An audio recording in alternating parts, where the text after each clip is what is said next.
Hi, it's me again, and in this video I'm going to be talking about graduate job applications. The main reason I'm going to talk about them today is because a lot of deadlines are either coming up or they have been. Obviously this video is to help you if the applications are coming up. I'm not an expert, but I have been filling out applications, so I kind of know what to expect and I can give you some advice on that. If you're not a final year student, this video can be helpful just because I'm going to talk about some of the questions so you can kind of ready yourself to be able to answer these questions when you do start to apply for jobs.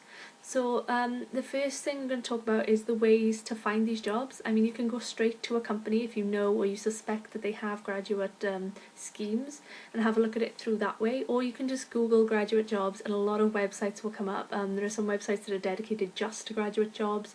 There are some websites that you can put your CV on and wait for people to contact you. I know some people aren't comfortable with that method or happy, so you need to find the route that you're happiest with. And decide what kind of sector you want to work in, what kind of job you want. Make sure that you have the sort of degree or the qualifications that they ask of you. UCAS points also come in quite important. They ask you to have a certain amount, and if you don't have that, there's no way around it.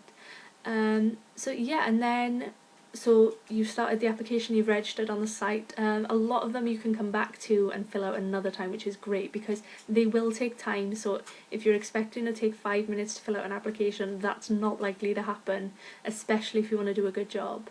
So the first questions they'll ask you: your name, your age. Obviously, hopefully they won't make you stumble because you're going to struggle in life if that's the case.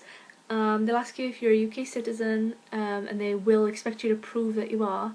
And they'll ask you if you're willing to relocate, and that's something you really need to think about because a lot of jobs may be in a place nowhere near you. A lot are in London or kind of the surrounding areas, and if you're not from there, then you need to consider whether you'd be willing to move. So you've got your application, you've answered those few questions, and then they'll ask you about your education. So you'll have to talk about your GCSEs, your A-levels. You have to be honest because they will require evidence. Then they will ask you about your university. So they'll ask you what degree you're doing, and they'll ask you if you have graduated to put down what you achieved. And if you're about to graduate, they ask you to put an expected. So if you say you're expected to have a 2-1, you're going to need to get the 2-1 or above, really. A lot of them ask for a 2-1 or above anyway for the scheme. There are some that do accept 2-2s, but you need to be honest with yourself what you're expected to get, because you will need to achieve that. And then they get on to questionnaire type questions. Obviously if it's a questionnaire, but first kind of question might be something along the lines of talk about a time that you worked effectively in a team. So obviously you need experience to be able to answer that question, whether it's when you worked in a job, if you're on a society exec board, if you're on a sports team, any kind of example like that. If you volunteer in a group or something, they'll ask for examples of that, and then you'll need to talk about what you did, what was the result, how did you have any problems or anything like that. So it'll expect to be a paragraph or so explaining the situation. You might have a question like talk about a time that you led a team. I mean, these questions are just for jobs that I've been looking at, which have been more sales and marketing and things like that. So they could be different across different genres of jobs, really. Then you might have questions that are a bit trickier, like tell us about a time that you used your analytical skills to fix a problem, or tell us about a time that you had a really big problem to solve and how you did it. And sometimes these questions start to feel like impossible, like you should have done something that you never really had the chance or it never came to your mind. I mean, they start feeling ridiculous, like tell us about the time you walked on the moon. I don't know, maybe that's just me and maybe I'm a panicker, but that's how it starts to feel to me. So you have 4 or 5 of these, and then they might ask you, well, they probably will ask you why that company and why that role.